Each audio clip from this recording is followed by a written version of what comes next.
তো তোমাদের তো এটা প্রথম ক্লাস। অভিষেক বোধহয় এর আগেও ক্লাস হয়েছে নাকি, অভিষেক ওদের? আহ, গোপাল স্যার নিয়েছেন ইকোনমিক্স এর। কিছু আচ্ছা আচ্ছা স্টুডেন্ট আছে, মানে মূলত আমাদের পেইড ক্যান্ডিডেটই আছে। কিছু আচ্ছা। ফ্রি ক্যান্ডিডেট রয়েছে যারা হয়তো ক্লাস দেখতে চাইছে। হুম। ঠিক আছে, যাক তো আমি, তো পিডিএফটা আমি দিচ্ছিস, আমি যেহেতু দুটো তোমাদের share করছি। প্রথম নিচ্ছি, তো আমি আমার মতো করে কতগুলো কথা বলি। সেটা হচ্ছে তোমার, দেখো এখন যা পরিস্থিতি, এই পরিস্থিতির পর আমাদের এমএসএমই সেক্টর, যেগুলো মিডিয়াম এন্টারপ্রাইজ আছে এবং যেগুলো বড় বড় কোম্পানি আছে, প্রাইভেট জবের অবকাশ কিন্তু আগামী 2 বছর থাকবে না। ফলে আমাদের ধারণা যে এখন অনেক এই সময়ে অনেকেই ভাবছো যে আবার কবে পরীক্ষা হবে না হবে। আমি তোমাকে গ্যারেন্টি দিচ্ছি এইটা মোটামুটি একটুখানি মিটলে শুধুমাত্র সরকারি জবই হবে। আর যেহেতু প্রাইভেট জব থাকবে না, তাই সরকারি জবে কিন্তু বেশি ভ্যাকেন্সি ইচ্ছা করে গভর্নমেন্ট বেশি নেবে ওটাকে মেক আপ করার জন্য।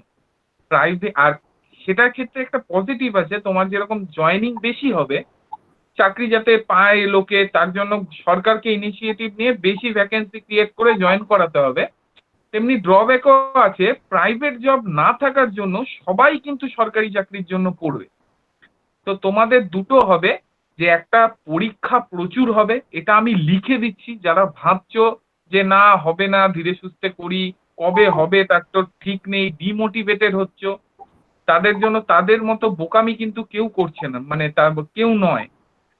এই মিটলে সরকারি পরীক্ষা পুরো ভর্তি সরকারি পরীক্ষা হবে, যতগুলো সেক্টর আছে সবে নিয়োগ হবে।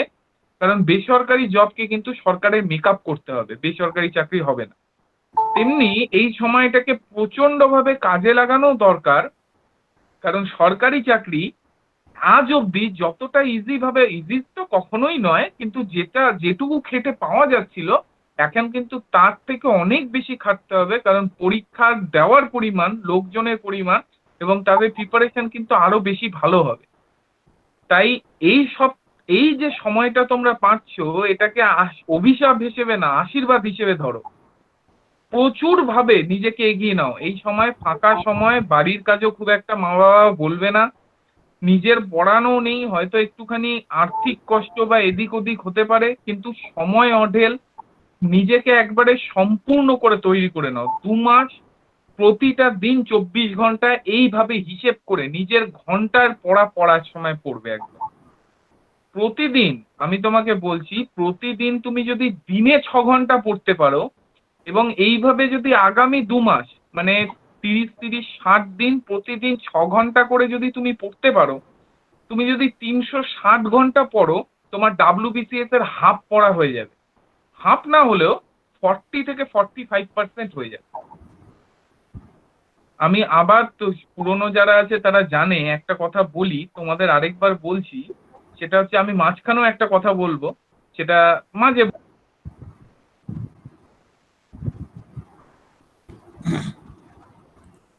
সায়নদীপ মনে হয় কোনো কানেক্টেড হয়ে গেছে, ওকে আবার জয়েন করিয়ে নিচ্ছি, একটু ওয়েট করো সবাই। আছি, জয়নি আছি। ও মাঝে জয়েন। মাঝে একটা পড়াশোনার মাঝে আরেকটা কথা বলবো, আমার ভুল সুইচে হাত পড়ে গেছে, সরি। মাঝে একটা আবার কথা বলবো। তো এখন আমাদের মুদ্রা কথা হচ্ছে, পড়াশোনাটা আমাদের কন্টিনিউ করতে হবে। পার ডে 6 ঘন্টা কোনোভাবে যেন আমাদের মিস না হয়। যত কাজই থাকুক, 6 ঘন্টা আমাকে পড়তেই হবে। করোনা কিন্তু তোমাকে সেই সুযোগটাও করে দিয়েছে। সুতরাং সামনে প্রচুর পরীক্ষা, ডিমোটিভেটেড হবে না, কারণ এটা বেশি করে নিজেকে মোটিভেটেড করার সময়। এরপরে কিন্তু প্রাইভেট জব থাকবে না, সরকারি চাকরি যদি করো তাহলে কিন্তু সেই মাস গেলে একটা মাইনে ঢুকবেই। তো হ্যাঁ, 6 আওয়ার পড়ছি, ভালো করছো গোপাল। 6 আওয়ার আমি বলছি, বেশি না। এরকম নয় যে ঘরের দরজা বন্ধ করে রাত দিন পড়তে হবে। Minimum 6 hour. এই 6 আওয়ারের সাথে গোটা পৃথিবীর সাথে তোমার যেন কোনো কানেকশন থাকে না, না ফোন থাকবে না কিছু থাকবে। এই 6 আওয়ার তুমি শুধু তোমার জন্য থাকবে। ফোন থাকবে তখনই যখন তুমি ক্লাস ভিডিও দেখবে, কিন্তু এই 6 আওয়ার সম্পূর্ণ পড়ার জন্য। যাজ্ঞা মাঝে মাঝে আরো কথা বলবো, প্রথম দিন বলেই এগুলো কথা, না হলে শুধুই পড়া হতো। আমি তোমাদের অভিষেককে একটা রিকোয়েস্ট করেছি, ও মেনেও নিয়েছে। ও প্রচুর তোমাদের জন্য করে, তার জন্যই এগুলো মানে। সেটা আমি বলেছি যে আমার যে আজকে ক্লাসটা খুবই ইম্পর্টেন্ট কাজ, ফিসকাল পলিসির উপর করাবো, যেটা বাজেট, তোমরা জানো। তো আমি ওকে রিকোয়েস্ট করেছিলাম যে ওদের তো তোর ফ্রি ক্লাসে তো নোট প্রোভাইড করা হয় না, তবে আজকে আমি যেটা বোঝাবো ওটা গোটাটা ওরা নোট টুকতে পারবে না, গল্পের মতো করে বোঝাবো। ওরা যদি নোট টোকার দিকে কনসেন্ট্রেট করে তাহলে চ্যাপ্টারটা বুঝতে পারবে না, ওদের মাথায় ঢোকাটা বেশি জরুরি। তাই তুই ক্লাসের শেষে ওদেরকে একটু আজকের দিনটা নোট দিয়ে দিস। এবং অভিষেক স্বাভাবিক ব্যাপারে ও সমস্ত ছাত্রের কথা চিন্তা করে। আমি যেরকম আমরা দুজন ছোট থেকে একসাথে প্রায় অনেকটা ছোট থেকেই মিশেছি, একসাথে বড় হয়েছি। তো আমাদের কাছে মানে টাকাটা ওই রকম ভাবে ম্যাটার করে না। কেউ যদি নিজের থেকে পড়তে চায়, তাকে পড়ানো এবং তাকে পাওয়ানোটা আমাদের কাছে সব থেকে বড় চ্যালেঞ্জ। তো কেউ যদি পেয়ে বলে স্যার আপনাদের জন্য পেলাম বা আপনার ইনস্টিটিউটের জন্য পেলাম, এর থেকে খুশির আর কিছু নেই। পারবে, পারবো মানে কি, পারবে তো বটেই। নিত্যানন্দ লিখেছে পারবো স্যার, পারার জায়গা কোনো নেই। মনে রাখবে যে ওয়েস্ট বেঙ্গলে কেউ যদি একজন পায় সেটা তুমি পাবে, এই বিলিফটা রাখবে নিজের মধ্যে। বুঝলে তো? নিত্যানন্দ আমাদের সোনারপুর ওল্ড ব্যাচের স্টুডেন্ট, ও হ্যাঁ নামখানা হ্যাঁ। থেকে আসতো, দূরত্বের জন্য কন্টিনিউ করতে পারিনি। যাই এখন হোক, এখন অনলাইনে করতে পারবে, ভালোই এখন হলো। অনলাইনে করছে। আর আমি সায়নদীপকে একটা কথা বলে দিই, আমরা যে কটা ক্লাস ফ্রি ব্যাচেও দিয়েছি আমি মোটামুটি সব কটারই পিডিএফ গ্রুপে দিয়ে দিয়েছি। ও আচ্ছা আচ্ছা আচ্ছা, তাহলে আমারটাও একটু দিয়ে দিস। হ্যাঁ আমি দিয়ে দেবো তোরটা। আমি একটু হ্যাঁ দেখে নিই হ্যাঁ। কজন জয়েন করেছে, কে কে জয়েন করেছে। আচ্ছা মোটামুটি ঠিক দেখতে আছে। যাদের পাচ্ছি, ভাইরাল ক্লিপস, শাহিদ জাকিরা, রাজীব শ্রাবণ, আচ্ছা রাজীব শ্রাবণ স্যারও আছেন, সোহম পাঠক, সৌরভ দে, সৌভিক বেরা। ঠিক আছে, আমরা শুরু করে দিতে পারি ক্লাস। হ্যাঁ হ্যাঁ, তাহলে শুরু। আমরা মাঝে মাঝে একটু গল্পও করব, কোনো অসুবিধা নেই। যাজ্ঞা, তাহলে আমরা শুরু করছি। আমাদের আজকের চ্যাপ্টার হচ্ছে ইউনিয়ন বাজেট। তো বাজেট বা অ্যানুয়াল ফিনান্সিয়াল স্টেটমেন্ট, তোমরা জানো আমাদের আর্টিকেল 112-তে ভারতে কিন্তু বাজেটের কোনো উল্লেখ নেই। ভারতে যেটা আছে সেটা হচ্ছে 112 নম্বর আর্টিকেল কনস্টিটিউশন অনুযায়ী। আর স্টেটের ক্ষেত্রেও হয় সেটা আর্টিকেল 202। আর্টিকেল 202 এবং আর্টিকেল 112-তে যেটা লেখা আছে সেটা হচ্ছে অ্যানুয়াল ফিনান্সিয়াল স্টেটমেন্ট, অর্থাৎ সারা বছরের আয় ও ব্যয়ের খতিয়ান। তো এই অ্যানুয়াল ফিনান্সিয়াল স্টেটমেন্টকেই আমরা বাজেট বলি। স্যার, এমনি কি বাজেট বলি? আমার ডাক নাম, আমার ভালো নাম সায়নদীপ হলে আমার ডাক নাম পুটাই, এর একটা কিন্তু কারণ আছে। তেমনি অ্যানুয়াল ফিনান্সিয়াল স্টেটমেন্ট ভালো নাম হলে তার ডাক নাম হচ্ছে কি বাজেট। তার ডাক নাম হওয়ার পিছনেও একটা কারণ আছে। তো এই কারণটা কি আমাকে সেটা জানতে হবে। 1773 সালে প্রথম, পৃথিবীর বুকে প্রথম প্রপার বাজেট তৈরি করেছিল ইউকে। প্রথম বাজেট কিন্তু নয়, প্রথম বাজেট হয়েছিল 1733 সালে। 1733 সালে প্রথম যেটা বাজেট হয়েছিল সেই ইউকেতেই হয়েছিল। সেটা করেছিল প্রফেসর ফিলিপ। এগুলো তোমাদের সব পিডিএফ এ থাকবে, তোমরা ভালো করে শুধু শোনো। 1733 সালে প্রথম বাজেট হয়েছিল, প্রফেসর ফিলিপ করেছিল। কিন্তু এই বাজেটটা কিন্তু প্রপার বাজেট না। হ্যাঁ করেছিল হিসেব নিকেশ, তবে প্রপার সাইন্টিফিক বাজেটের সূত্রপাত যদি বলা হয় সেটা 1773 সালে সেই ইউকেতেই হয়েছিল। ইউকেই কিন্তু বাজেটের পায়োনিয়ার। তো ইউকেতেই হয়েছিল এবং সেইটা করেছিল প্রথম যার নেতৃত্বে হয়েছিল সেটা হচ্ছে ওয়ালপুর, প্রফেসর ওয়ালপুরের নেতৃত্বে। রবার্ট ওয়ালপুর তার নাম ছিল। তার নেতৃত্বে প্রথম প্রপার বাজেট, মানে ইউকেতে ওয়ার্ল্ডের বুকে প্রথম প্রপার বাজেট লঞ্চ হলো। তো সেই সময় প্রফেসর ফিলিপ বাজেট, তখন তো বাজেট বাজেট বলা ঠিক না, ওই যে হিসেব নিকেশ অর্থাৎ ফিনান্সিয়াল স্টেটমেন্টের যে ডকুমেন্ট, যেটা থেকেও স্টেটমেন্টটা পড়বে বা সবাইকে জানাবে, সেটাকে একটা চামড়ার থলির ব্যাগে করে নিয়ে এসেছিল। এই চামড়ার থলিকে ফ্রেঞ্চ ভাষায় বগেট বলে। বগেট কথার অর্থ চামড়ার থলির bag. Bougette is a French word. এই বগেট থেকে, হ্যাঁ বগেট, বগেট সন্ধি বানানটা ভুল হয়ে গেছে। বগেট, জি, এটা ডাবল টি হবে, হ্যাঁ খেয়াল রাখতে হবে।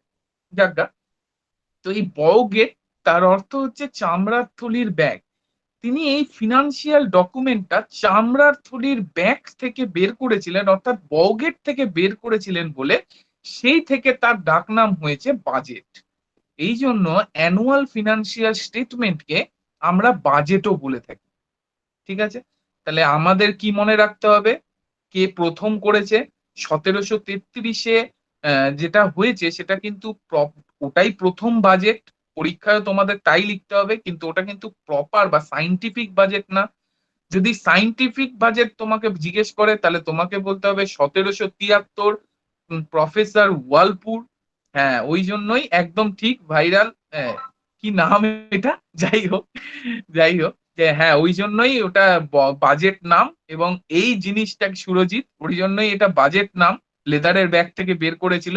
এবং এই সিস্টেমটা লেদারের ব্যাগ থেকেই চিরকাল বের করা হয়, কিন্তু নির্মলা সীতারামন এই সিস্টেমটাকে প্রথমবার ভেঙেছে।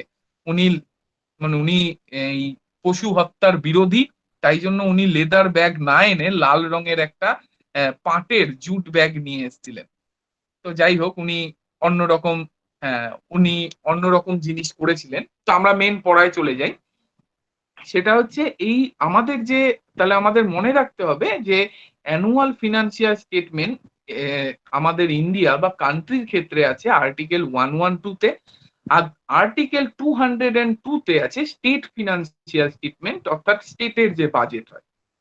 এবার আমরা চলে আসি ইন্ডিয়ার ক্ষেত্রে বাজেটের ইতিহাসটা জেনে নিই। যেটা পড়বো তার ফিনান্সিয়াল হিস্ট্রিটা যদি আমি না জানি, তাহলে সেটা কিন্তু কখনো ফিউচার বা বর্তমান জানতে পারবো না। তো ওয়ার্ল্ডের ক্ষেত্রে আমরা ইংল্যান্ডকে পায়োনিয়ার জানলাম। এবার আমি চলে আসি যে ইন্ডিয়ার ক্ষেত্রে প্রথম বাজেট কবে হয়েছিল।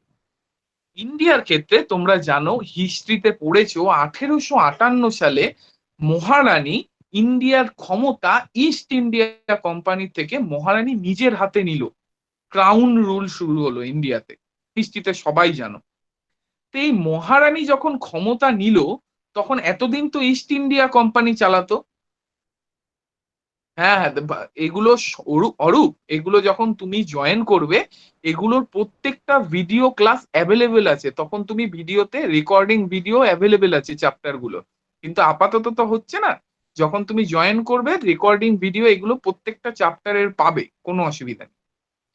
তো আমি কি বলছিলাম, যে যখন 1860 খ্রিস্টাব্দে, 1858-তে মহারানীর ক্রাউন রুল মহারানীর আন্ডারে গেল, তখন প্রথম মহারানী, এতদিন তো ইস্ট ইন্ডিয়া কোম্পানি চালাচ্ছিল, তখন এবার মহারানী কি বলল, যে এতদিন তোমরা যে চালাচ্ছিলে দেশটা, আজ আমি হয়েছি, তাই এতদিনে তোমাদের হিসেবটা আমাকে দাও।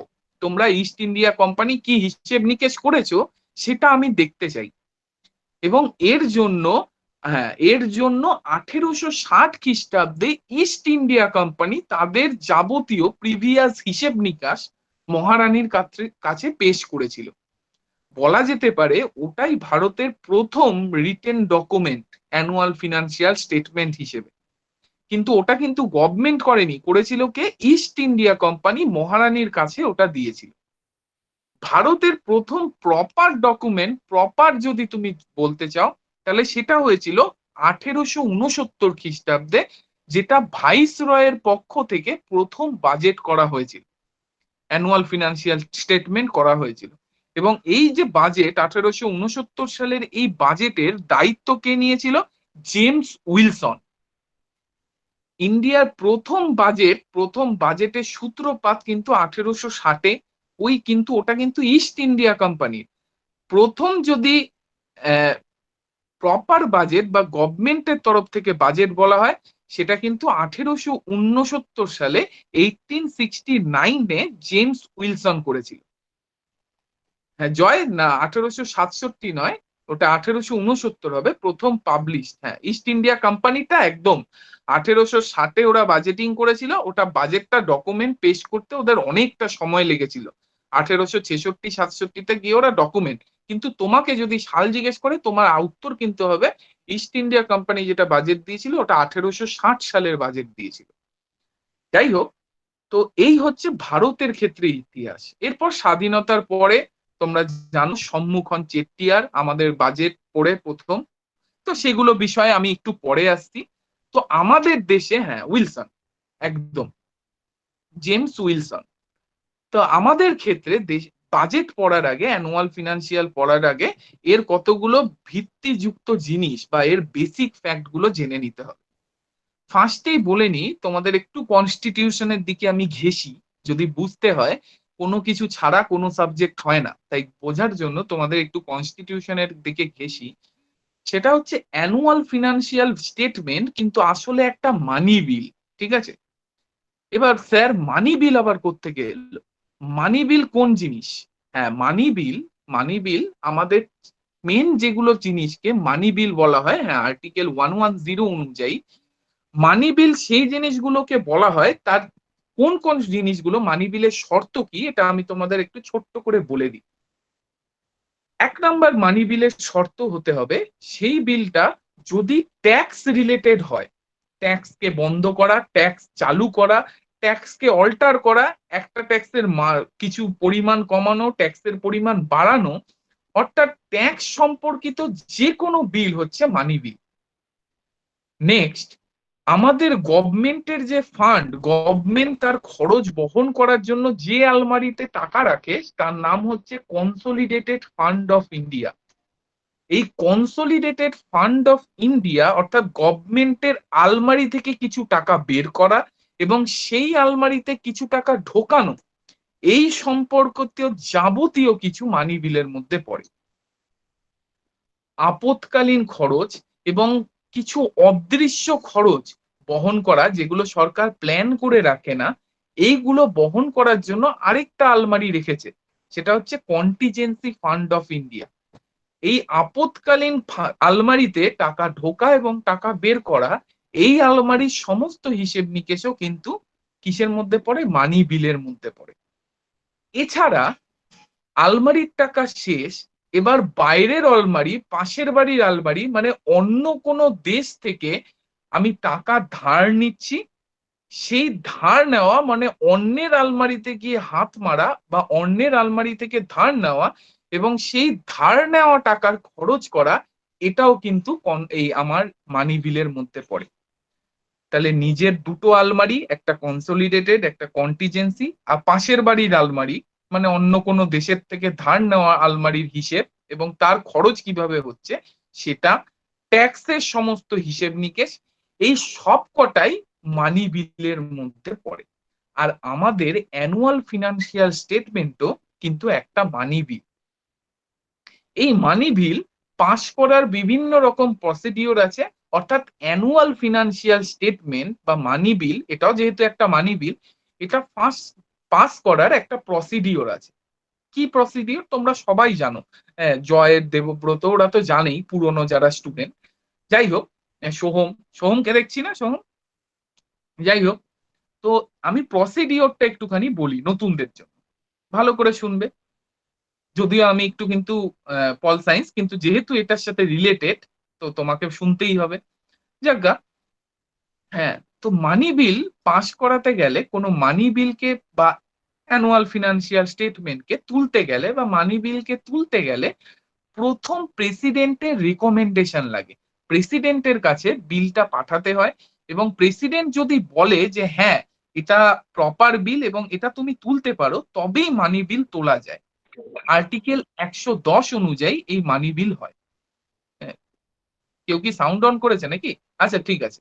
এই আর্টিকেল 110 অনুযায়ী এই মানি বিল হয়। তাহলে ফার্স্ট স্টেপ হচ্ছে প্রেসিডেন্টের কাছে পাঠানো। প্রেসিডেন্ট যদি বলে যে হ্যাঁ ঠিক আছে, তবে এটা মানে তোলা যাবে।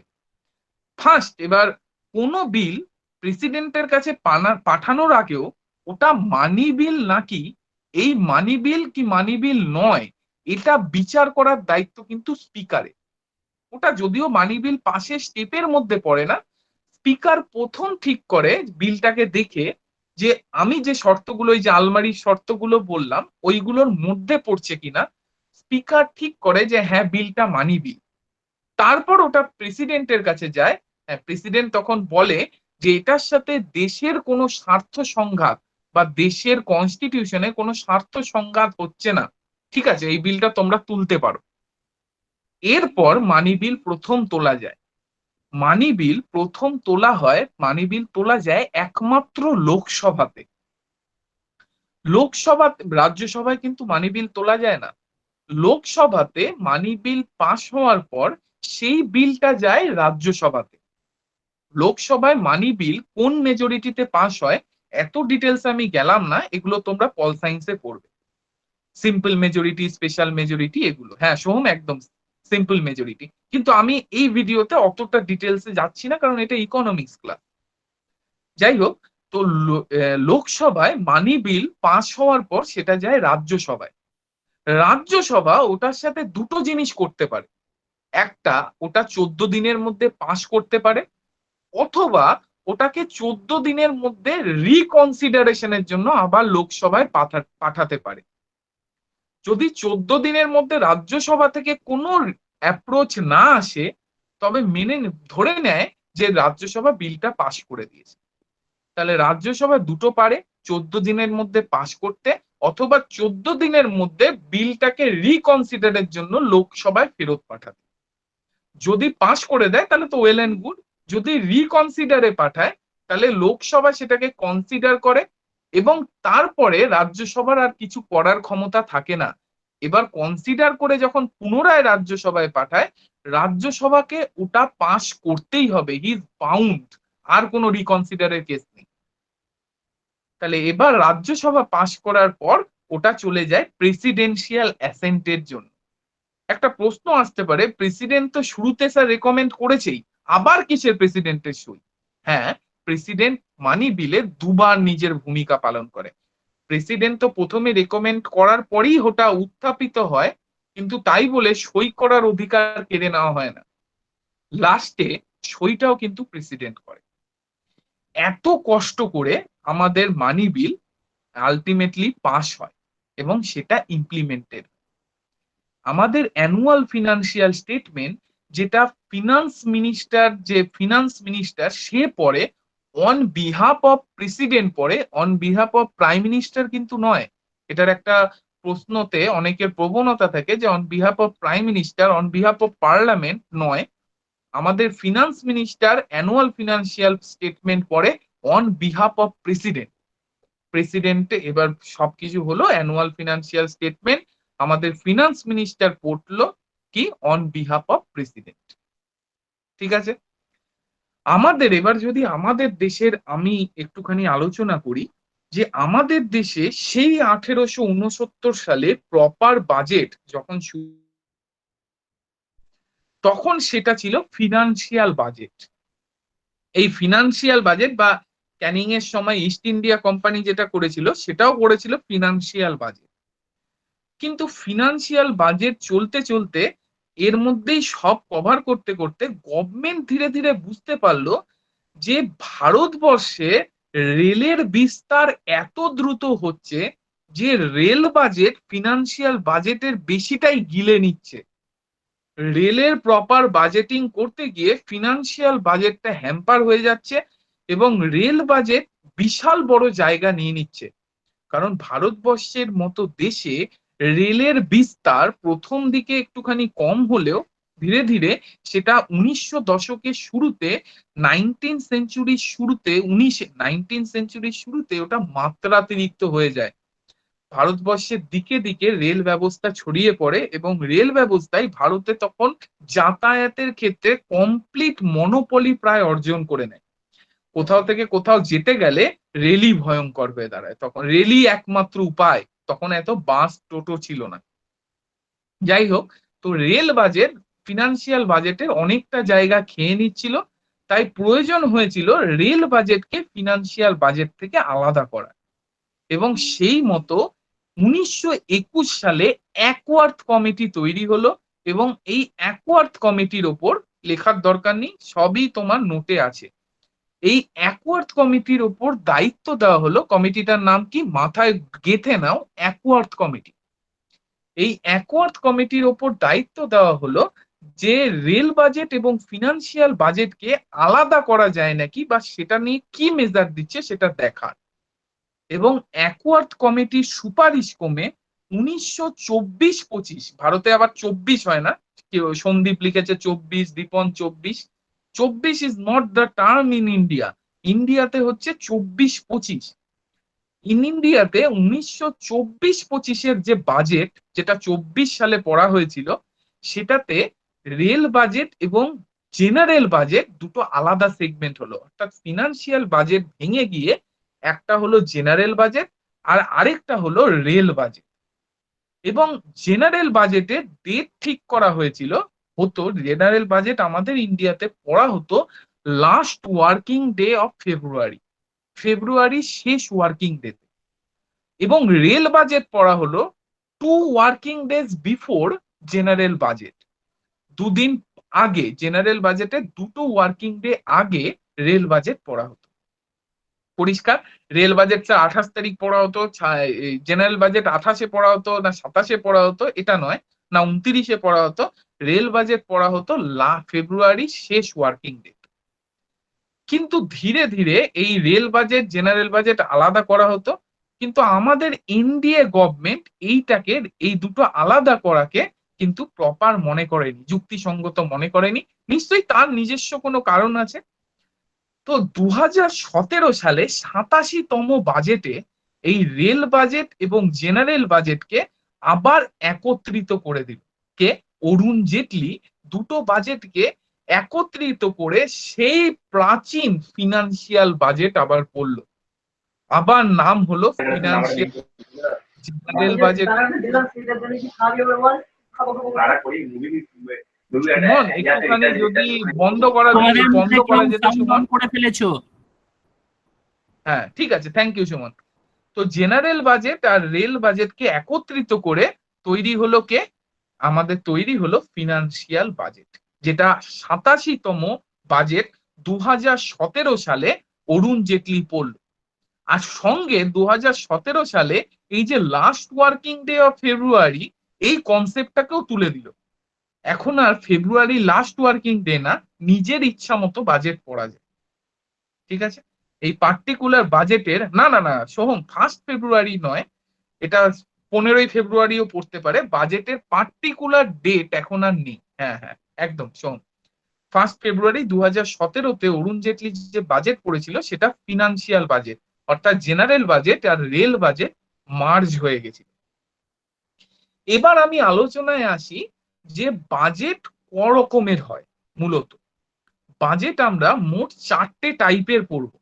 ঠিক আছে, অভিষেক যদি একটুখানি ইয়েটা দিয়ে দিস, ওই আমি যেটা পিডিএফ দিয়েছিলাম স্ক্রিনে, তাহলে ওরা স্ক্রিনটা একটু দেখতে পারবে। বাজেট মূলত আমাকে 2 মিনিট সময় দিতে হবে, ঠিক আছে? হ্যাঁ এখনো মার্জি হয় সম্রাট, এখনো মার্জি হয়। আচ্ছা অভিষেক 2 মিনিট সময় চেয়েছে, আমরা এই 2 মিনিট একটু গল্প করি। শুধু পড়লে আবার কিরকম মাথা ঘোরায়, আমারও পড়াতে গিয়ে মাথা ঘোরায় সারাক্ষণ পড়ালে। তো যেটা হচ্ছে সেটা হচ্ছে, তোমাদের শুরুতেই বলছিলাম, এখনো আবার নতুন অনেকে এসছো, একটা কথা বলি আমি, যেটা আমার সব ছাত্রদের কম বেশি বলি, সেটা হচ্ছে যে বিশ্বাস অনেক দূরে নিয়ে যেতে পারে। একটা কথা চিন্তা করো, আমরা কোনো জায়গায় যদি গরম লাগে তাহলে গরমে আমাদের পা পুড়ে যায়, কিন্তু বহু জায়গায় ওই গরম কয়লার উপর দিয়ে মানুষ হেঁটে যাচ্ছে ভগবানের কাছে, মানুষের বিশ্বাস কি যে ওটা করলে আমার পাপ স্খলন হবে, তাই ওর ওই কয়লার গরমটাও গরম লাগছে না। অমরনাথে 23 কিলোমিটার নিচের থেকে ওপর, যেটা আমরা হেঁটে কোনোদিন কল্পনা করতে পারি না ওটা যাওয়া যায়, অমরনাথে সেটা শুয়ে শুয়ে যায় ষষ্ঠাঙ্গে প্রণাম করতে করতে। কত কষ্ট, কত জায়গা ছড়ে যায়, কেটে যায়। ওদের ধারণা কি যে ওইভাবে যদি আমি যেতে পারি তাহলে আমার পাপ স্খলন হবে। তাহলে ওই বিশ্বাস থেকে, ওই বিলিফ থেকে ও ওই অসম্ভব কাজটাকেও সম্ভব করছে। কিন্তু আমাদের মুসলিম যারা আছে তারা দেখবে ওই কোন সময় ওদের নিজেদের মারে, ব্যথা দেয়, হাই হাসান হাই হোসেন, রক্তাক্ত হয়ে যায়, তাও ওদের বিলিফ ওটা করলে ওরা এগোতে পারবে, ওদের জীবনটা ভালো হবে। সবই কিন্তু বিলিফের ওপর চলে। তুমি যদি প্রথমেই চিন্তা করো, হ্যাঁ 1 মিনিট অভিষেক, তুমি যদি প্রথমেই চিন্তা করো যে আমি পারবো কিনা, আমার দ্বারা বিসিএস হবে কিনা, এত পড়া দেখে এই বিশ্বাসটা কিন্তু মাথায় আসতে পারে যে এত কিছু পড়তে হবে, আমার দ্বারা হবে। আমি তোমাকে বলছি, বিসিএস পাওয়া শুধুমাত্র অধ্যাবসায় দিয়ে হয়। বিসিএস এর জন্য ব্রেনের দরকার হয় না, যে কোনো মানুষ বিসিএস পেতে পারে। যদি সে নিজের প্রতি দায়বদ্ধ থাকে, নিজের পড়ার প্রতি। নিজের মধ্যে বিশ্বাস আনো, বিলিভ আনো। আমি যদি এটা সিজিএল হতো তাহলে বলতাম সিজিএল সবাই পায় না, কম্বাইন্ড গ্রাজুয়েট লেভেল সবাই পায় না, তার জন্য আলাদা একটা পার্স লাগে, তার জন্য সুষুম্না কাণ্ডটাকে সক্রিয় হতে হয়, ব্রেন দিয়ে সিজিএল হয় না। তোমার রিফ্লেক্সটাকে স্ট্রং হতে হবে, তবে গিয়ে তুমি সিজিএল পাবে, প্রচন্ড তাড়াতাড়ি রিফ্লেক্স আসতে হবে। কিন্তু ডাব্লিউবিসিএস এ কিন্তু সুষুম্না কাণ্ডের কোনো ব্যাপার নেই, ব্রেনেরও কোনো ব্যাপার নেই। ডাব্লিউবিসিএস একটাই জিনিস তোমাকে বিসিএস দেবে, সেটা হচ্ছে তোমার অধ্যাবসায়, তোমার ডেডিকেশন। দিনে 6 ঘন্টা থেকে 7 ঘন্টা তুমি যদি সারা বছর এর জন্য রাখতে পারো, দেখবে যে কেউ চাকরি করেও বিসিএস পায়। দিনে 6 ঘন্টা, পরবর্তীকালে দিনে 4 ঘন্টা তুমি যদি তোমার এই জন্য রাখতে পারো, আর তুমি যদি তোমার বিলিফটাকে, ধৈর্যটাকে ধরে রাখতে পারো, বিসিএস পাবে না এরকম কেউ হতে পারে না। তুমি এইচএস এ 40% পাও, 50% পাও, নট, কোনো ম্যাটার করে না তাতে। বিসিএস এভরিবডি পেতে পারে, সিজিএল কিন্তু সবার জন্য না। তাই এই ভাবনাটা কখনো মাথায় প্রয়োজন পড়লে, নিজে যেখানে ঘুমাও তার সামনে ঘুম থেকে উঠে সামনের যে দেওয়াল থাকবে তাতে বড় করে আর্ট পেপারে ডাব্লিউবিসিএস লিখে সেটা আঠা দিয়ে লাগিয়ে দাও। প্রতিদিন ঘুম থেকে ওঠার আগে ওই ওই যে ডাব্লিউবিসিএস কথাটা দেখবে, ঘুমোতে যাওয়ার আগে ডাব্লিউবিসিএস টা দেখে শোবে। নিজের মধ্যে বিলিভ আনবে যে তুমি করতে পারো। বিলিভ থাকলে আর তোমার যদি ডেডিকেশন থাকে, ওই পড়লাম, একটু ঘুরলাম, একটু এদিক ওদিক করলাম, মোবাইল দেখলাম, ওটা না, ডেডিকেশন নিয়ে তুমি যদি 6 ঘন্টা তোমার লাইফের থেকে প্রতিদিন বিসিএস কে দিতে পারো, এটা যদি তুমি 1.5 বছর দিতে পারো, বিসিএস সারা জীবন, মানে আগামী 35 বছর ধরে তোমাকে দেবে, 30-35 বছর ধরে। তাই এই বিশ্বাসটা আনো। হ্যাঁ অভিষেক বল। তুই আমাকে শুধু একটু বল যে স্ক্রিন আমি শেয়ার করলাম দেখা যাচ্ছে কিনা। আমি তো দেখতে পাচ্ছি না ভাই।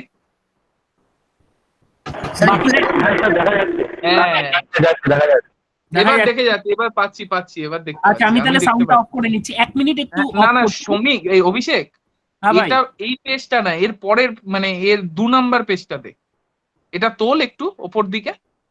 হ্যাঁ এটা, হ্যাঁ হ্যাঁ, আরো নামা, আরো নামা, আরো নামা। হ্যাঁ এই যে এইটা, এটা ঠিক আছে। হ্যাঁ, তাহলে শুরু তাহলে করি একটু বড় আমরা। করছি, 1 মিনিট একটু বড় করবো। হ্যাঁ সন্দীপ একটু কমিউনিকেট করিস। স্যার একটু উপরে কবির, তুলুন। ঠিক আছে, ভালো লাগলো, থ্যাঙ্কস, ধন্যবাদ তোমাকেও। তুমি আমার কাছে থ্যাঙ্কস বলতে হবে না, তুমি শুধু রেজাল্টটা যবে পাবে সেটা আমাকে স্ক্রিনশট করে পাঠিয়ে দেবে, ওর থেকে খুশির আমার কাছে কিছু থাকবে না।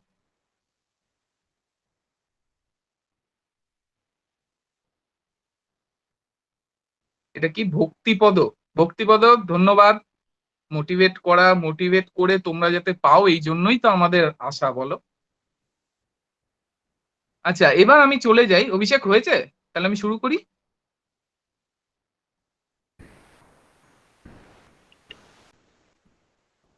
দেখা যাচ্ছে তো? হ্যাঁ হ্যাঁ আমি স্যার, দেখা দেখতে পাচ্ছি। যাচ্ছে। শুরু করে একটুখানি দে। ওপরে তুলতে হবে অভিষেক, ওপরে স্যার তুলতে হবে, ফার্স্ট ক্লাসিফিকেশন পারফরমেন্স, থেকে নিয়ে আসুন। পারফরমেন্স বাজেট ওপরে তোল, আর একটু ওপরে তোল, হ্যাঁ হ্যাঁ হ্যাঁ হ্যাঁ, ছেড়ে দে ছেড়ে দে। ফার্স্ট তাহলে আমরা শুরু করি। তাহলে ফার্স্ট আমাদের হচ্ছে যেটা, সেটা হচ্ছে পারফর্ম টাইপস অফ বাজেট। আমি বললাম মেনলি আমরা 4টে টাইপ পড়বো, সঙ্গে আরেকটা যদিও বাজেটের টাইপ না সেটা, কিন্তু ওটাও আমরা একটু জেনে রাখবো। তাহলে ফার্স্ট আমাদের যে 4টে টাইপ বাজেট পড়তে হবে সেটা হচ্ছে performance budget, zero based budget, next হচ্ছে আউটকাম বাজেট, আর তারপরে হচ্ছে জেন্ডার বাজেট। এছাড়া ইন্টারিম বাজেট বা অন্তর্বর্তী বাজেটও আমরা পড়ে নেব, কিন্তু ইন্টারিম বাজেট কিন্তু বাজেটের ভাগ না, তাও আমরা ওটা একটু জেনে নেব, কারণ আমরা পেপারে দেখি ইন্টারিম বাজেট হচ্ছে, কয়েকদিন আগেই হলো, মোদি করে গেছিল ভোটের আগে। যাই হোক, তাহলে ফার্স্ট আমরা শুরু করি পারফরমেন্স বাজেট দিয়ে। হ্যাঁ, পারফরমেন্স বাজেটটা কি লেখা পরে দেখবে, আগে আমাকে দেখো, ভালো করে কানটা খোলা রাখো। পারফরমেন্স বাজেট হচ্ছে সেই বাজেট যখন সরকার, সরকার 1 বছরের জন্য কোনো নীতি করে না, 1 বছরের জন্য কোনো নীতিকে ভালো ইমপ্লিমেন্ট করাও যায় না। সরকার যখন কোনো একটা প্ল্যান করে, সেটা আগামী 10 বছর বা 8 বছর বা 5 বছর বা 15 বছরকে টার্গেট করে করে। তবেই সেটা ইমপ্লিমেন্ট। 1 বছরে হয়ে যাবে এটা তো সোনার চামচ না। তাই সরকার যখন এরকম প্ল্যান করে এবং সেই প্ল্যানটা ইমপ্লিমেন্ট করার জন্য প্রিভিয়াস মানে আগের বছর বা তার আগের বছরের বাজেটগুলোকে দেখে, প্রিভিয়াস ইয়ারের বাজেটগুলোকে দেখে সেই অনুযায়ী নতুন বাজেট তৈরি করে, সেটাকে বলে পারফরমেন্স বাজেট। তার মানে কি, পারফরমেন্স বাজেট তৈরি হয় প্রিভিয়াস ইয়ারে কিরকম পারফরমেন্স করছে এবং আমাদের টোটাল নীতিটা কোন দিকে আছে, লক্ষ্যটা কি আছে, সেই অনুযায়ী। সরি, আমার একটা ফোন এসেছিল। প্রিভিয়াস ইয়ারের 1 মিনিট দাঁড়াও, আমি একটুখানি ইয়ে করে দিই।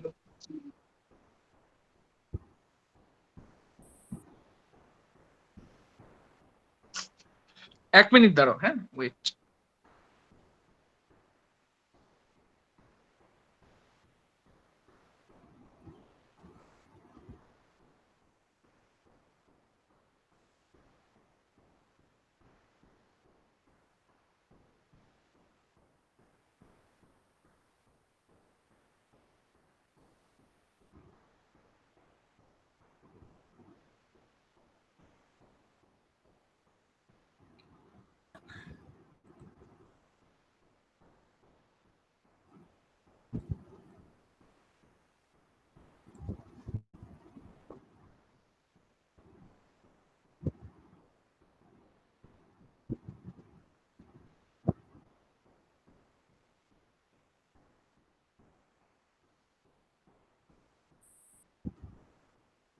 শ্রমিক করে দেয়।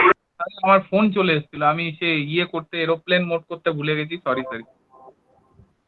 যাই হোক, তাহলে আমি কি বললাম, যখন আমরা আমাদের গভর্নমেন্টের দীর্ঘকালীন লক্ষ্যের দিকে টার্গেট করে প্রিভিয়াস ইয়ারগুলোর পারফরমেন্সের উপর ভিত্তি করে নতুন ইয়ারের বাজেট তৈরি করি, that is call performance budget.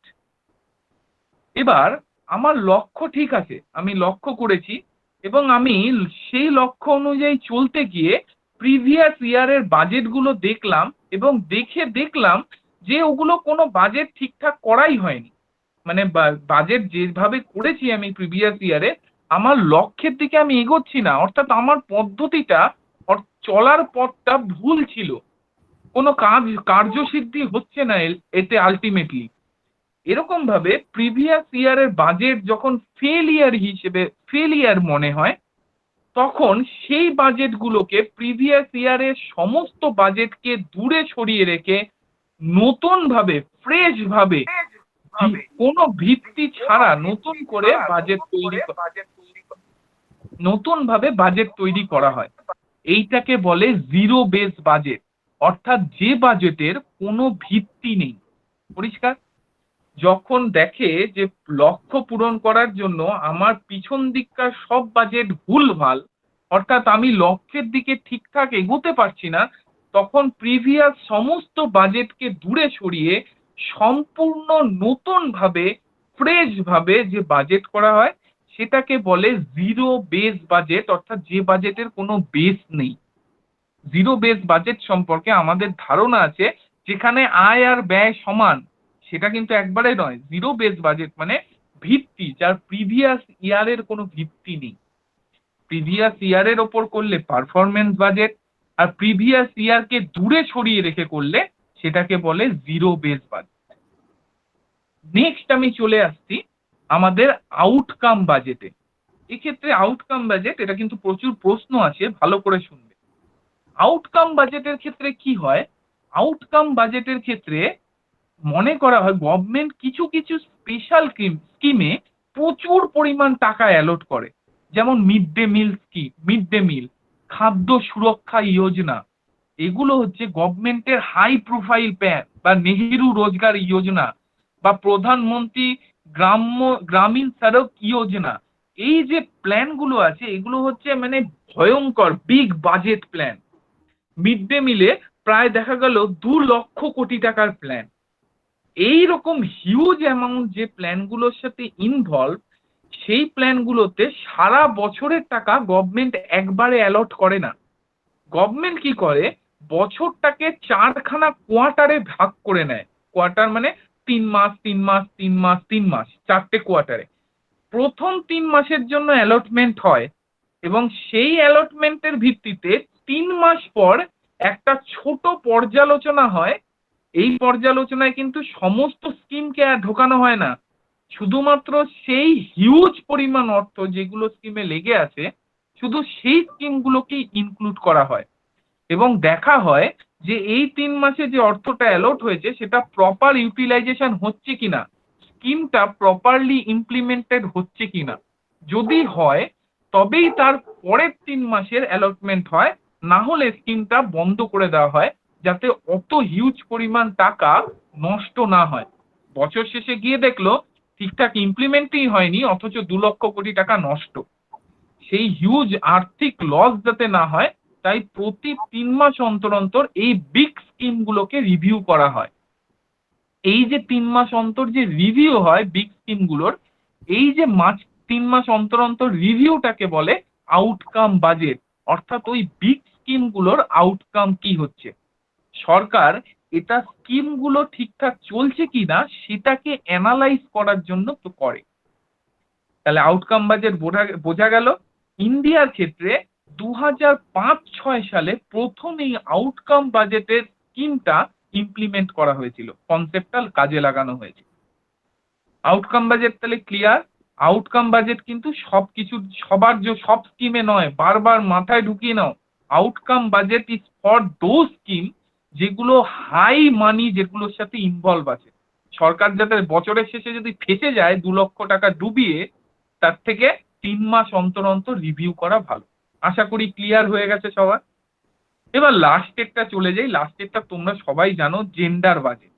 Gender budget মানে কি, কোনো পার্টিকুলার একটা জেন্ডারের জন্য যদি বাজেটে, প্রতি বছরের বাজেটে বা বাজেটে নির্দিষ্ট পরিমাণ একটা বরাদ্দ থাকে, এটা বরাদ্দের পরিমাণটা 1/3 ধরা হয়, কিন্তু বর্তমান ইকোনমিতে এখন আর 1/3টা অ্যাপ্লাইড নয়। বাজেটের 1/3 না হলেও হবে, প্রত্যেকবার যদি পার্টিকুলার কোনো জেন্ডারের জন্য বাজেটে কিছু পরিমাণ অর্থ বা কিছু পরিমাণ স্কিম বরাদ্দ থাকে তবে সেটাকে জেন্ডার বাজেট বলে। ভারত কিন্তু এই জেন্ডার বাজেটটা মেনটেন করে। এখন বলতে হবে না আশা করি কাউকেই যে হ্যাঁ, জয় কন্যাশ্রী বলে দিয়েছে। একদম একদম, এই তো কন্যাশ্রী হচ্ছে ভালো উদাহরণ, জয় বলেই দিয়েছে। হ্যাঁ, কন্যাশ্রী মেয়েদের জন্য, হ্যাঁ জয়। কিন্তু আমাদের দুঃখ কি জানিস, যে এটা সবসময় এই যে একটা জেন্ডারের জন্য করা হয়, এটা সবসময় ফিমেল জেন্ডারের জন্যই করা হয়। যারা মেয়ে আছো আবার রেগে যেও না, আমাদের জন্য কখনো করা হয় না, ছেলেদের জন্য। এই বরাদ্দটা সাধারণত ফিমেল জেন্ডারের জন্যই জেন্ডার বাজেটে থাকে। আজ অব্দি ভারত পৃথিবীর বুকে এরকম কোনো জেন্ডার বাজেট হয়নি যেটা মেল ওরিয়েন্টেড জেন্ডার বাজেট। তাই ফিমেলদেরটাই লেখাটা চলে গেল রে শ্রমিক, লেখাটা একটু এনে দিস। হ্যাঁ, তাহলে জেন্ডার বাজেট হচ্ছে যাই হোক, প্রিয়াঙ্কা রাগ করো না আবার, এটা বললাম বলে সুদীপ্তাও। যাই হোক, তো জেন্ডার বাজেট হচ্ছে কি, জেন্ডার বাজেট হচ্ছে কোনো পার্টিকুলার জেন্ডার, ইচ্ছা না থাকলেও বলে দিচ্ছি ফিমেল জেন্ডার, এর জন্য যখন বাজেটে একটা নির্দিষ্ট পরিমাণ স্কিম বা সাম, যদিও এটা একসময় 1/3 ভাবা হতো কিন্তু এখন কিন্তু 1/3 না, খেয়াল রাখতে হবে, বরাদ্দ থাকে, তবে সেটাকে জেন্ডার বাজেট। এবার আমি লাস্ট যেটা বাজেটের ভাগ না হয়েও আমাদের জেনে রাখা ভালো, সেটা হচ্ছে ইন্টারিম বাজেট। ইন্টারিম বাজেটটা কি জিনিস? ইন্টারিম বাজেট হচ্ছে যখন গভর্নমেন্ট জানে যে সে গোটা বাজেটের টার্ম কমপ্লিট করতে পারবে না, মানে বাজেট 12 মাসের জন্য হচ্ছে, যখন গভর্নমেন্ট জানে যে 12 মাস তার কমপ্লিট হবে না এই বাজেটের, তার মধ্যেই ভোট চলে আসবে, মানে গভর্নমেন্ট চেঞ্জ হওয়ার জন্য বা গভর্নমেন্ট ডিসলভ হয়ে যাবে, তখন গভর্নমেন্ট কি করে, একটা অন্তর্বর্তী বাজেট, মানে কিছুদিন দেখা গেল ভোটের এখনো 3 মাস বাকি, এই 3 মাসের জন্য একটা অন্তর্বর্তী বাজেট পেশ করে এবং মেন বাজেটটা ভবিষ্যতের গভর্নমেন্টের জন্য ছেড়ে রেখে যায়। এই অন্তর্বর্তী বাজেটে যদিও গভর্নমেন্ট ভবিষ্যতের বাজেটের অনেক প্রতিশ্রুতি দিয়ে যায়, মানে কি হতে পারে সেই প্রতিশ্রুতির কথা অনেক বলে যায়, এই বাজেটটাকে বলে অন্তর্বর্তী বাজেট বা ইন্টারিম বাজেট। আরেকবার বলে দিই, গভর্নমেন্ট যখন জানে যে গভর্নমেন্ট তার ফুল টার্ম কমপ্লিট করতে পারবে না, তখন ভবিষ্যতের জন্য, ভবিষ্যতের গভর্নমেন্টের জন্য গভর্নমেন্ট মূল বাজেটটাকে ছেড়ে রেখে আপাতত কিছুদিন যেটা হাতে আছে সেটার জন্য একটা অন্তর্বর্তী বাজেট তৈরি করে, যার মধ্যে ফিউচার বাজেটের অনেকটাই প্রতিশ্রুতি থাকে। এই বাজেটটাকে বলা হয় অন্তর্বর্তী বাজেট। তোমরা জানো মোদী সরকার এই ভোটটার আগেই, কিছু 2019-এর ভোটের আগেই কিন্তু এই অন্তর্বর্তী বাজেট পেশ করেছিল। তো এটা আমাদের একটুখানি জেনে রাখা ভালো। কিন্তু মেন প্রশ্ন কিন্তু আগের চারটের থেকে আসবে, ইন্টারিম বাজেট সেরকম প্রশ্ন আসবে না। তাও ইন্টারিম বাজেটটা যেহেতু নিজেদের জন্য ক্লিয়ার থাকা ভালো। তো এবার আমরা চলে যাই, তাহলে আমাদের বাজেটের ভূমিকা, বাজেটের টাইপ সবটাই কমপ্লিট। এবার আমি মেন বাজেট স্ট্রাকচার, অর্থাৎ বাজেট কিভাবে হয়, বাজেটের আয় ব্যয়ের খতিয়ানে, মানে মেন বাজেটের বিষয়ে চলে যাই। দেখি টাইম তো প্রায় শেষ হয়ে এসছে, যতটা হয় আমরা। অভিষেক একটুখানি স্ট্রাকচারটা দিয়ে দিবি, হ্যাঁ, একটু স্ট্রাকচারটা দিয়ে দিবি। 1 মিনিট সময় দিতে হবে, ঠিক আছে? হ্যাঁ হ্যাঁ হ্যাঁ স্যার একটু কোশ্চেন আনসার আসছে, আপনি একটুখানি যদি দেখেন। হ্যাঁ। তুই একটু করে দে, ব্রিফ করে দে দীপন। সায়নদীপ। সন্দীপ কর, আমি একটু লিখছি, সন্দীপ কর। আচ্ছা আচ্ছা আমি করছি। হ্যাঁ কি বলো? কোয়েশ্চেন গুলো তো আমি দেখছি, আমি মেসেজটাই খুলে রেখেছি, বুঝলে তো? না, একজন কোশ্চেন করেছে যে উজ্জ্বলা যোজনা ওটা কি জেন্ডার বাজেট? উজালা কোনটা গো?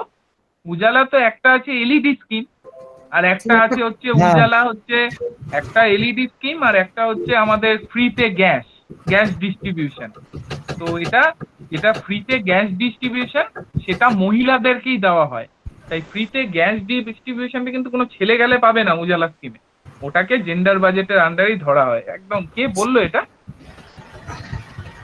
পীযূষ, দারুণ পীযূষ, তুমি পড়াশোনা করছো বোঝা যাচ্ছে, খুব সুন্দর। স্ট্রাকচারটা তো সায়নদীপ। কিন্তু তুমি যে উজালা বাজেট, উজালাটা লিখেছো পীযূষ, এটা কিন্তু এই উজালা বানান না, এলইডিটা, এই এলইডির কিন্তু এটা, মানে যেটা গ্যাসের উজালা সেটা কিন্তু এই বানান নয়। মিস্টেক হয়ে গেছে।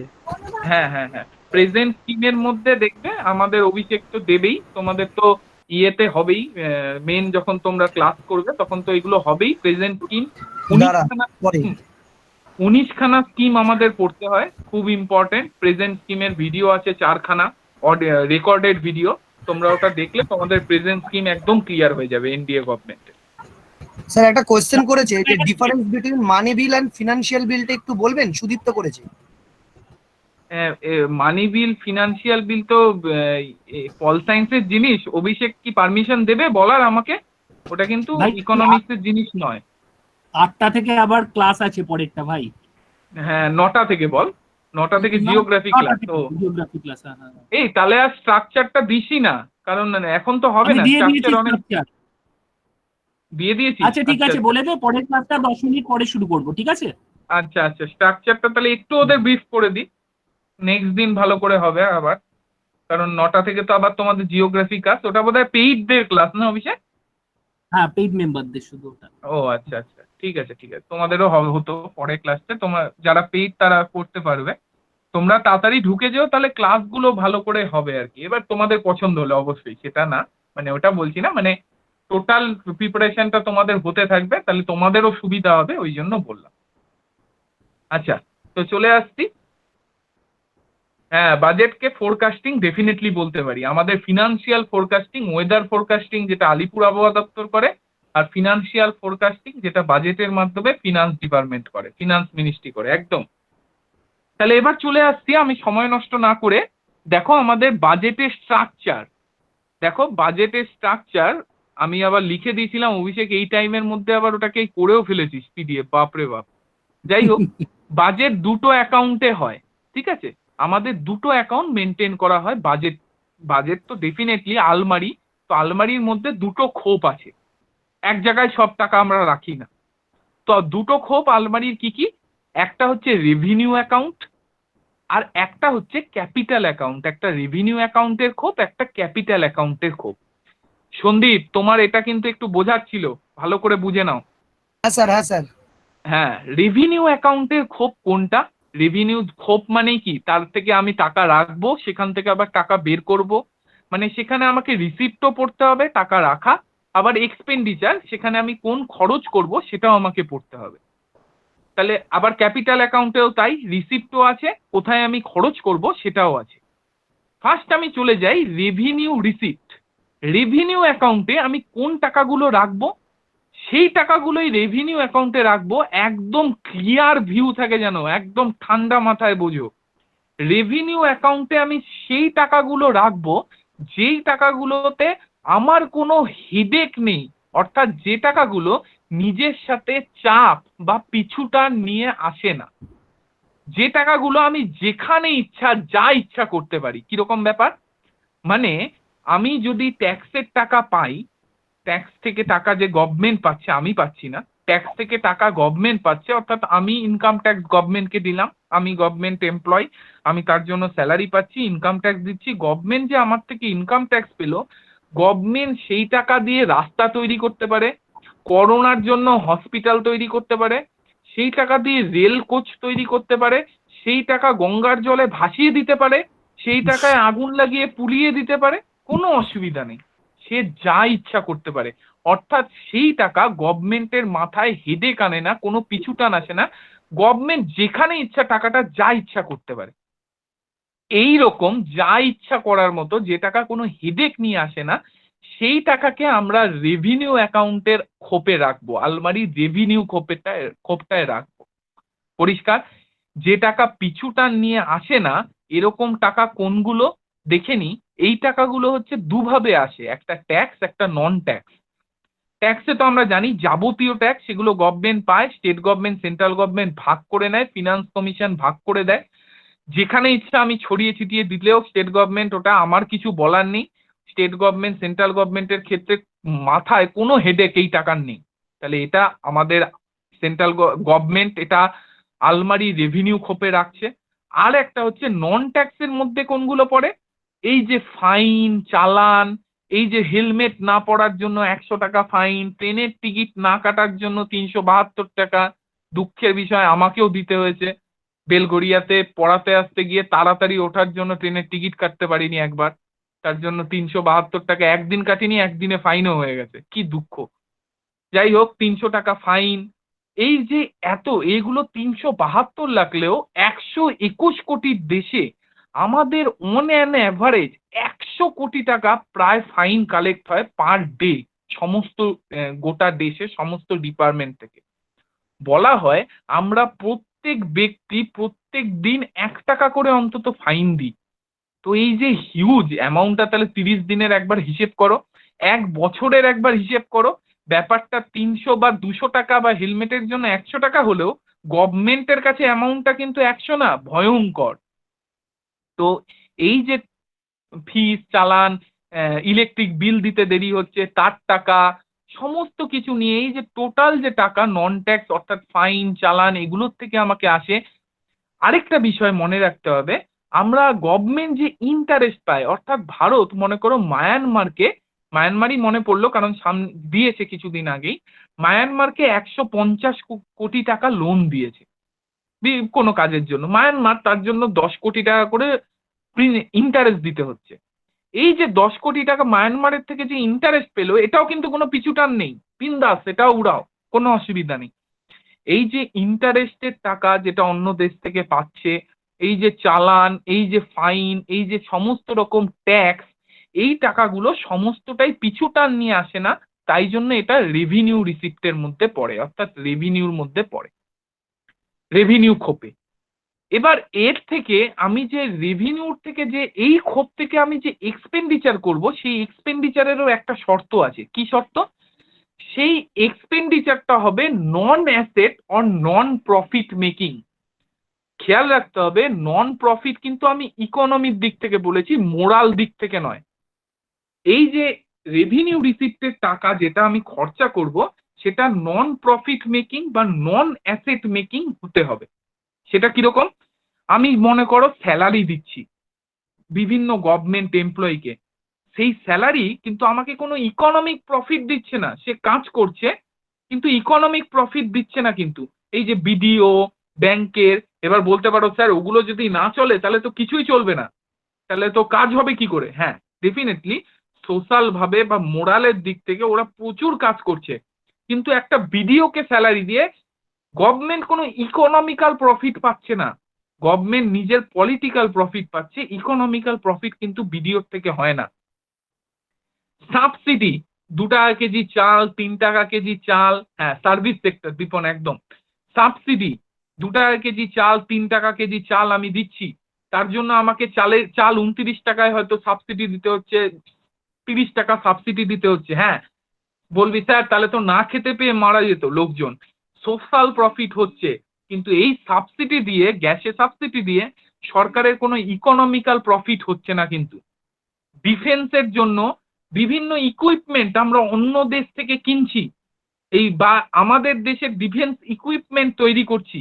এই ডিফেন্স ইকুইপমেন্ট যে কিনছি, এইটা কিন্তু আমাদের ডিফেন্সকে স্ট্রং করলেও, আমাদের পাওয়ারফুল করলেও, এটা কিন্তু আমাদের কোনো ইকোনমিক্যাল প্রফিট দিচ্ছে না। আমি অন্য দেশকে ভয় দেখিয়ে তার থেকে টাকা নিচ্ছি না। কিন্তু এই সমস্ত খেয়াল রাখতে হবে। ইন্ডাস্ট্রি কিন্তু আমি বলছি না, ডিফেন্স ইন্ডাস্ট্রি আমি নিজে তৈরি করে বন্দুক টন্দুক তৈরি করে বাংলাদেশে এক্সপোর্ট করছি, তার থেকে টাকা পাচ্ছি, সেটা কিন্তু আলাদা, সেটা কারখানা। আমি বলছি ডিফেন্সের মাল আমি অন্য দেশ থেকে কিনছি বা আমার দেশে তৈরি করে আমি নিজেই ইউজ করছি, এই যে ক্ষেত্রগুলো, এই ক্ষেত্রে কিন্তু আমি কোনো ইকোনমিক্যাল প্রফিট পাচ্ছি না। আমি কিন্তু ডিফেন্স ইন্ডাস্ট্রি অর্থাৎ কারখানার কথা বলছি না। হ্যাঁ, তো এই টোটাল, বা আমি হসপিটাল তৈরি করছি, হেলথকে উন্নতি করছি, কিন্তু এটা কিন্তু আমার কোনো ইকোনমিক্যাল প্রফিট দিচ্ছে না। গভর্নমেন্ট কিন্তু হসপিটালে পয়সা নেয় না, যেটুকু লাগে শুধু সেইটুকুই নেয়। তো এই যে নন অ্যাসেট মেকিং যে কাজগুলো, এইগুলো করা হয় হচ্ছে ওই আলমারির ওই রেভিনিউ খোপের টাকা দিয়ে। অর্থাৎ রিসিপ্টের শর্ত, সেটা কোনো হেডেক নিয়ে আসবে না। এক্সপেন্ডিচারের শর্ত, সেটা দিয়ে আমি কোনো প্রফিট বা অ্যাসেট করব না। ঠিক আছে? আর ক্যাপিটাল অ্যাকাউন্ট হচ্ছে ঠিক এর উল্টো। যে টাকা রাতের ঘুম কেড়ে নেয়, যে টাকা প্রচুর চাপ নিয়ে, হেডেক নিয়ে, মাথায় প্রচুর প্রেশার দেয়, যে টাকা দিন রাতের খাওয়া ভুলিয়ে দেয়, গভর্নমেন্টকে সারাদিন ওই টাকাটার হেডেক নিয়ে থাকতে হয়। ঠিক আছে? সেরকম টাকা কি দেখো, তোমরা দেখতে পাবে দুটো রেখা আছে এখানে, ছোট ছোট আছে, নোট যখন দিয়ে দেবে দেখতে পারবে। দু রকম ক্ষেত্র থেকে আমি পাই ওই টাকা।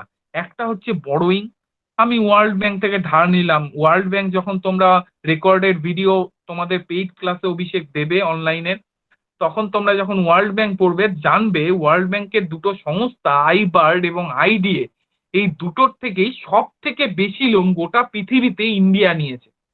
India is the biggest beneficiary from world bank. সব থেকে বেশি লোন নিয়ে রেখে দিয়েছে, এতটাই লোন নিয়েছে যে আইডিএ আর ইন্ডিয়াকে লোন দেয় না, বলে যে আর হবে না। তো এই যে হিউজ পরিমাণ লোন ইন্ডিয়া নিয়েছে, এই লোন কিন্তু ইন্ডিয়া যেখানে সেখানে খরচা করতে পারবে না। এই টাকা যদি খরচা করেও, সরকারকে চিন্তা করতে হবে কিভাবে আবার টাকাটা তুলবো যাতে আমি অ্যাটলিস্ট দিতে পারি, মানে টাকাটা ফেরত দিতে পারি। গভর্নমেন্টকে কিন্তু হেডেক, ইন্টারেস্টও দিতে হবে, তার প্রিন্সিপাল অ্যামাউন্টও ফেরত দিতে হবে, দুটোই দিতে হবে। এটা কিন্তু গভর্নমেন্টের মাথায় হিউজ হিউজ হেডেক নিয়ে এসছে। ঠিক আছে? তাহলে এই জিনিসটা কিন্তু আমাকে দেখতে হবে যে কিভাবে আমি এইটাকে মেনটেন করবো, অর্থাৎ এটা প্রেশার নিয়ে এসছে আমার উপর।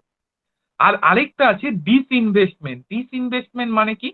মনে করো বিএসএনএল এর বা এয়ার ইন্ডিয়া জানো এখন শেয়ার কেনার জন্য আমি ফিনান্সিয়াল অ্যাফেয়ারে এটা দিয়েও ছিলাম, তোমরা ভিডিও নিশ্চয়ই দেখেছো, ওটা তো ফ্রি ভিডিও ছিল, যে এয়ার ইন্ডিয়াকে এখন বিক্রি করে দিতে চাইছে গভর্নমেন্ট 100%। 76% বিক্রি করতে চেয়েছিল, কেউ কেনেনি, এত লস মেকিং কোম্পানি, কেউ কিনতে চায়নি। তাই এখন গভর্নমেন্ট 100%ই বিক্রি করতে চাইছে, টেন্ডার ডেকেছে। মার্চ মাস অব্দি টেন্ডার দেওয়ার কথা ছিল, এখন তো করোনা হয়ে সব ভুটভাট হয়ে গেছে। যাই হোক, যে দেবব্রত তুমি তো অনেক বড় লিখে দিয়েছো, আমি বলছি ঠিক আছে, দেখছি। আচ্ছা, যাই হোক, তো ডিসইনভেস্টমেন্ট কি, যে প্রচুর পরিমাণ কি আমার কাছে আছে, ডিসইনভেস্টমেন্টে কি আমার কাছে একটা কোম্পানি আছে, আমি সেই কোম্পানিটা কি করলাম, বিক্রি করে দিলাম। বিক্রি যদি করে দিই, সমস্যাটা কোন জায়গায় হবে, যে আমি এয়ার ইন্ডিয়া তো 100% বিক্রি করে দিলাম, আমি টাকা পেয়ে গেলাম তার বদলে। এবার সেই টাকা আমি যেখানে ইচ্ছা খরচা করতে পারবো না। কারণ কি, এয়ার ইন্ডিয়া আমার কাছে একটা ব্যবসা ছিল, যদিও সেটা লস দিচ্ছিল, কিন্তু কোনো না কোনো কারণে ওটা আমার মুদি দোকান ছিল, ওটার থেকে আমি টাকাও পেতাম। আজকে লস হচ্ছে কিন্তু ভবিষ্যতে আমাকে অনেক সময় প্রফিটও দিয়েছে প্রচুর, আমি ওটার থেকে ভবিষ্যতেও প্রফিট পেতে পারতাম, কিন্তু আজ আমি ওটা বেচে দিলাম। তার মানে আমার কাছে কিন্তু অ্যাসেট কমে গেল।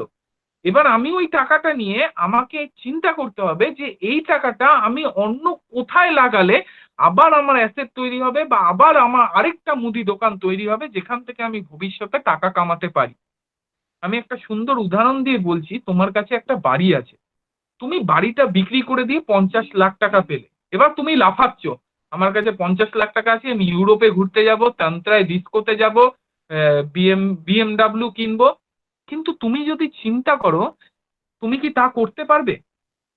তোমাকে বাড়িটা তুমি বিক্রি করে দিয়েছো, তার মানে তোমার কাছে 50 লাখ টাকা আছে, কিন্তু তোমাকে চিন্তা করতে হবে যে আমাকে আরেকটা ফ্ল্যাট কিনতে হবে যেখানে আমি আমার মাথাটা গুঁজতে পারি। ডিসইনভেস্টমেন্ট হচ্ছে সেটাই। এয়ার ইন্ডিয়া বেচে দিচ্ছি তাই বলে টাকাটা নিয়ে আমি যা ইচ্ছা করব তা নয়, আমাকে চিন্তা করতে হবে এই টাকাটা কোথায় লাগালে আমার আরেকটা মাথা গোঁজার জায়গা হবে, বা আমার আরেকটা মানে মুদি দোকান তৈরি হবে। ঠিক আছে? তো এইটা হচ্ছে ডিসইনভেস্টমেন্ট। এই টাকাগুলো বড়োইং ডিসইনভেস্টমেন্ট দুটোই হেডেক নিয়ে আসে, একটা ফেরত দেওয়ার হেডেক, আর আরেকটা হচ্ছে আরেকটা জায়গায় ইনভেস্ট করার হেডেক। তাই জন্য এই হেডেক নিয়ে আসে বলে এটা কোন ক্যাপিটাল অ্যাকাউন্টের খোপে জমা হয়। এবার ক্যাপিটাল অ্যাকাউন্টের এক্সপেন্ডিচার কোনগুলো? এক্সপেন্ডিচার হচ্ছে ক্যাপিটাল অ্যাকাউন্টের এক্সপেন্ডিচার হচ্ছে যেখানে ওটা কি ছিল, যেটা নন প্রফিট এবং অ্যাসেট মেকিং। আর এটা হচ্ছে সেখানেই এক্সপেন্ডিচার করা যাবে যেখানে প্রফিট এবং অ্যাসেট হবে, অর্থাৎ ভবিষ্যতের জন্য আমার অ্যাসেট তৈরি হবে। কিরকম কিরকম জায়গায় তাহলে করবে? নতুন কোনো কোম্পানি খুললো গভর্নমেন্ট, পিএসইউ বা পিএসই খুললো। পিএসইউ মানে পাবলিক সেক্টর আন্ডারটেকিং, পিএসই মানে পাবলিক সেক্টর এন্টারপ্রাইজ। দুটোর মধ্যে পার্থক্য কি? তোমাদের ভিডিও আছে ইন্ডাস্ট্রিতে, অবশ্যই তোমরা পাবে, ওগুলো কোনো চিন্তা নেই। নতুন কোনো গভর্নমেন্ট পিএসইউ বা পিএসসি খুললো, পাবলিক সেক্টর এন্টারপ্রাইজ খুললো, তো কোনো, অথবা কি কোনো দেশকে লোন দিল, মায়ানমার, বাংলাদেশ, এগুলোকে লোন দিল, তাহলে সেখান থেকেও ইন্টারেস্ট পাবে। একটা ইনভেস্টমেন্ট হচ্ছে, কিন্তু লোন দেওয়াটাও একটা ইনভেস্টমেন্ট, কারণ ওর থেকে আমার ইন্টারেস্ট আসবে। কোনো পিএসইউ খুললো সেটাও, বা কোনো ডিফেন্স ইন্ডাস্ট্রি খুললো, বড় বন্দুকের কারখানা খুললো, সেখান থেকে বন্দুক তৈরি হচ্ছে, বিদেশে এক্সপোর্ট করছি এবং সেটার থেকে আমি টাকা পাচ্ছি, এগুলো কিন্তু খুললো। অর্থাৎ প্রফিট মেকিং, বা রাজারহাটে গুছিয়ে বিশাল 50 তলা একটা বিল্ডিং তৈরি করলো মমতা ব্যানার্জি, দিয়ে বিল্ডিং এর প্রত্যেকটা ফ্লোর বিভিন্ন কোম্পানিকে বিক্রি করলো, যে এই নাও তুমি এটা নাও, তুমি এটা ইনফোসিস, এটা টিসিএস, এটা ইন্টারাপ্ট উইপ্রো। করছি, নিত্যানন্দ, নিত্যানন্দ একটু স্ক্রিন প্রেজেন্ট হয়ে গেছে, একটু অফ করো। ও সরি সরি, হ্যাঁ, উইপ্রোতে, উইপ্রোকে একটা ফ্লোর বিক্রি করলো, দিয়ে গভর্নমেন্ট 50 তলাতে খরচা করলো 100 কোটি, কিন্তু ওর বদলে 500 কোটি টাকা বিভিন্ন কোম্পানি থেকে তুললো বিক্রি করে করে। তো এই যে জিনিসটা, অর্থাৎ অ্যাসেট মেকিং বা প্রফিট মেকিং জায়গায় রাখা। হ্যাঁ, এই তো জয় একদম ঠিক বলে দিয়েছো, তুমি জানো। যাই হোক, নতুনরা জানে না, তুই পুরনো হলে জানিস। তো এই নন অ্যাসেট মেকিং বা প্রফিট মেকিং জায়গায় ইনভেস্টমেন্টটা আমাকে করতে হবে, ক্যাপিটাল অ্যাকাউন্টের যে ইনভেস্টমেন্টটা। তাহলে আমার ফার্স্ট মোদ্দা কথা কি হলো, চার্ট দেখলেই এবার বুঝে যাবে।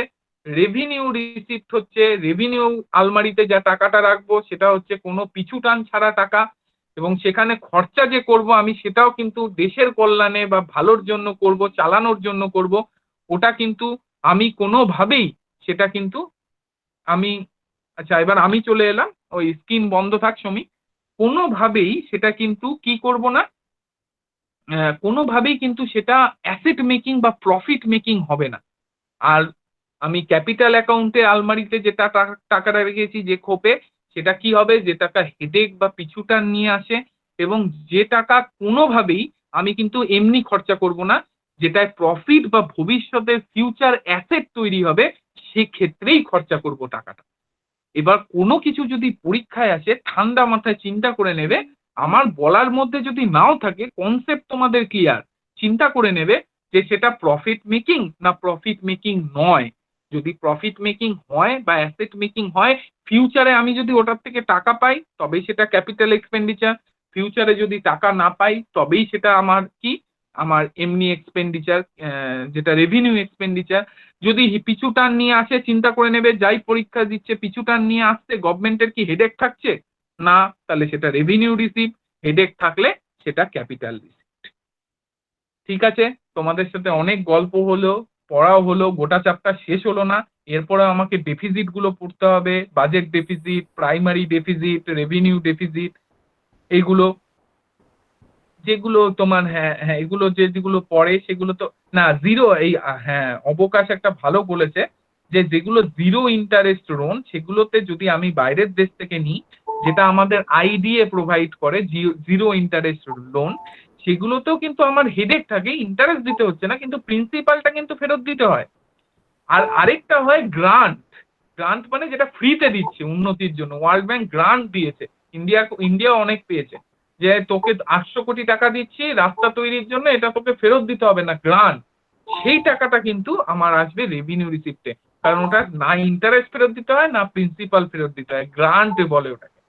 কিন্তু জিরো ইন্টারেস্ট লোনে ইন্টারেস্ট না দিতে হলেও আকাশ কিন্তু দিতে হয়, অবকাশ প্রিন্সিপাল কিন্তু ফেরত দিতে হয়, তাই ওটা কিন্তু খেয়াল রাখতে হবে।